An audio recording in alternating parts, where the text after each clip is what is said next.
বাংলা ও ইংরেজি ফন্ট লিখতে অনেকটা ঝামেলা হয়ে যায়। তো আসুন আমরা শর্টকাট কি সেট করে প্যারামুক্তভাবে টাইপ করতে থাকি। তো আপনারা যারা নতুন তারা আমার চ্যানেলটিকে সাবস্ক্রাইব দিয়ে রাখবেন এবং ফেসবুক পেজটিকে ফলো করে রাখবেন। আসুন দেখে দিচ্ছি কীভাবে কাজটি করবেন। ক্লিক করবেন মোর কমান্ডসে দেওয়ার পর নিচে কাস্টম রিবন আছে, সেখানে ক্লিক করে দেখেন কিবোর্ড শর্টকাট নাম আছে, সেখানে কাস্টমাইজে ক্লিক করবেন। ক্লিক করার পর এখানে এফ চাপ দিয়ে ফন্টে যাবেন। ফন্টে যাওয়ার পর রাইটে ফন্টসের এখানে গিয়ে এস চাপ দেবেন, মানে আমরা বাংলার জন্য সুতনি এমজি ইউজ করব। তো এস চাপ দিয়ে নিলে সুতনি এমজি।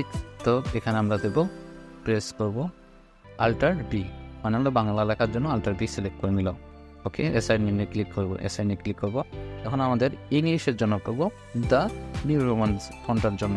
তো সেটা আমি খুঁজে নিচ্ছি। খুঁজে নেওয়ার পর এখানে আমি লিখবো আল্টার ই, মানে